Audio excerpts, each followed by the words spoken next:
Hello everybody and welcome back to another video.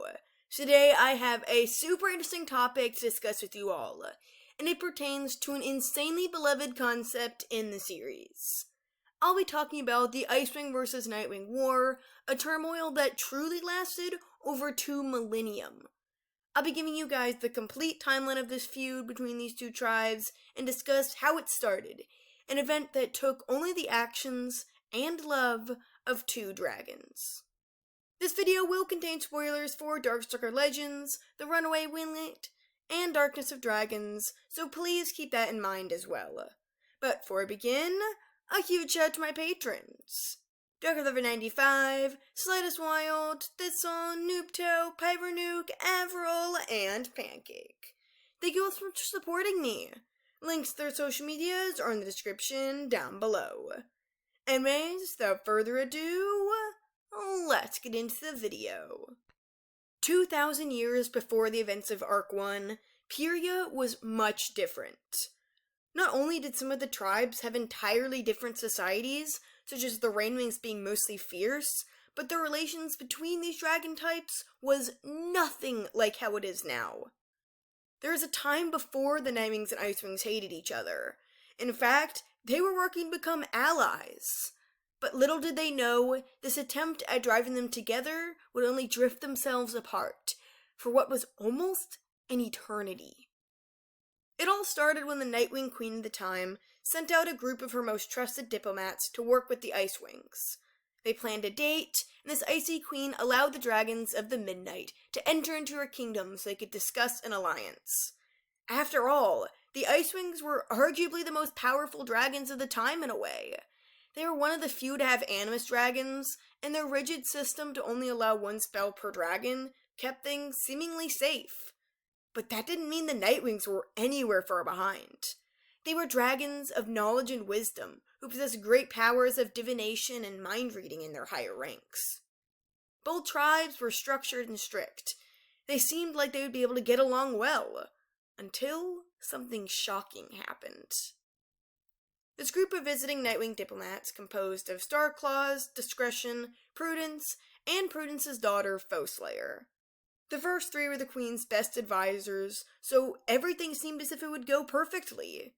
Pyria's powerhouses united, they'd be unstoppable against everyone else who tried to challenge them. While on this mission, however, young Foeslayer happened to run into the prized IceWing prince. His name was Arctic, and he was immediately charmed by Foeslayer's chattiness, honesty, and sweet, admiring nature. They found each other in a balcony on the palace, and spoke for quite some time. Due to Foeslayer having complained about the cold, Arctic enchanted one of his diamond earrings.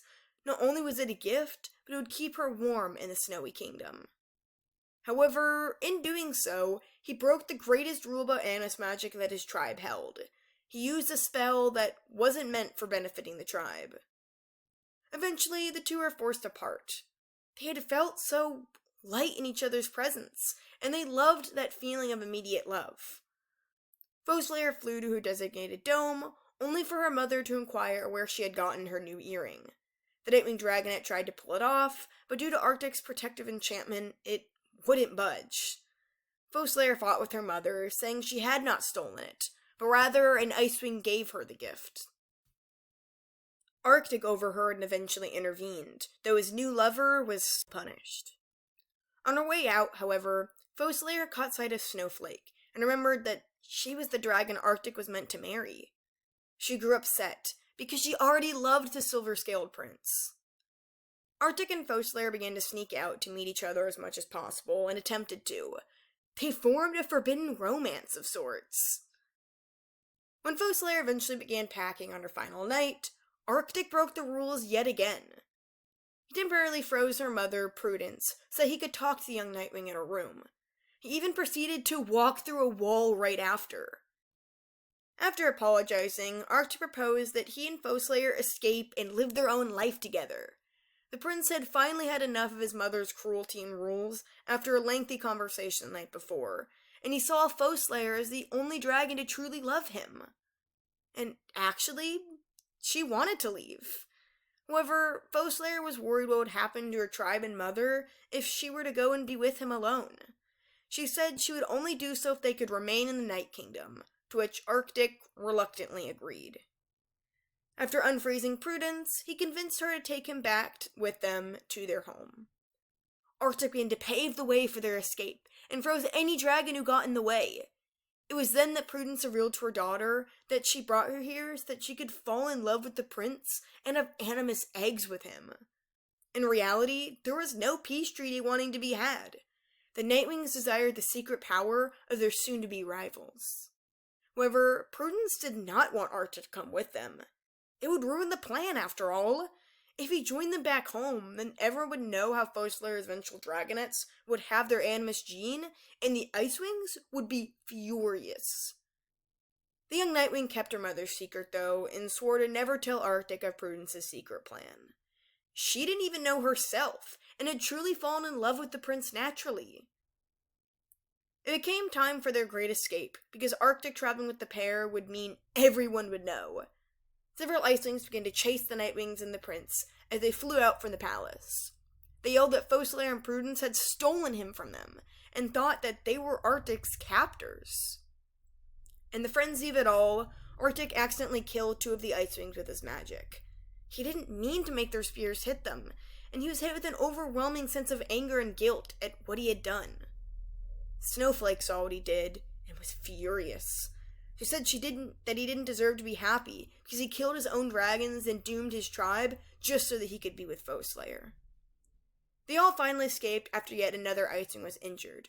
𝙂𝙬𝙀 turned to her lover and asked if his soul would be okay now that he had used his magic several times, but he only growled. In that moment, however, 𝙂𝙬𝙀 thought to herself that she would make 𝙈𝙤𝙢 happy again, just as she had done previously. She thought everything would be okay, and that it was the 2 of them against the world. Eventually, 𝙈𝙤𝙢 and 𝙂𝙬𝙀 got married after they took residence in the Night Kingdom. While the IceWings were frantic and angry at losing their young animus, the NightWings celebrated the coming arrival of the dragons that could be their future. And 𝙈𝙤𝙢 and 𝙂𝙬𝙀 did soon have dragonets, 𝙂𝙗𝙡 and Darkstalker. Though, unfortunately, their own relationship only grew worse. They fought nearly every day, and even where their kids could hear. Darkstalker was already born with a darkness inside him, but this only grew and festered with the lack of light he was continually surrounded with. And the IceWings never forgot what had been done to them. Queen Diamond told her subjects that the NightWings had kidnapped their prince, and they were outraged. They weren't able to rescue him, or even set one talon inside the enemy kingdom.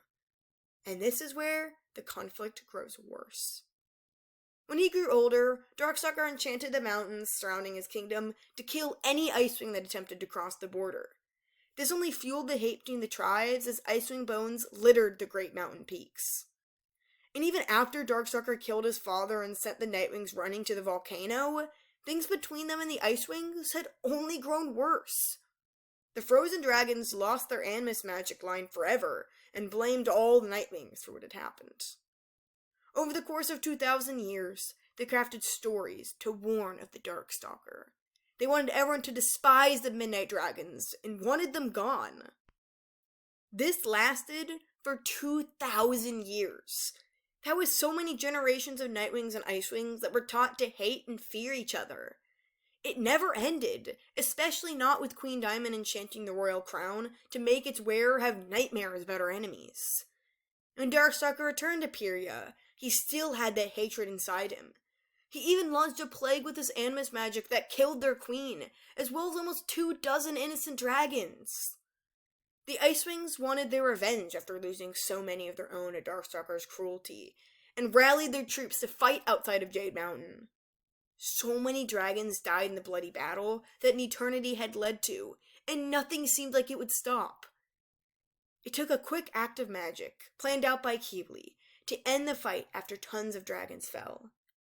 He convinced Anemone to cast a spell that made every fighting dragon hear the thoughts of their enemies, as a way of feeling what they felt, to help them understand each other. Right after doing so, they'd be teleported back into their own kingdom. This ended up working, and created a sense of empathy that had been lacking for so long. It's still awful to think about all the hatred that was left to brew for so many years. It's no wonder the IceWing and NightWing Dragonets didn't want to be near each other when Jade Mountain Academy came into existence after the Sandwing War. But the compassion they were forced to see things with ended up changing it all forever, and saved these dragons from even more of a dark future. What do you guys think? What's the most interesting part of this conflict for you, and how did you react while reading it all? Let me know down below. Thank you all so much for watching, and I'll see you in the next video. Bye.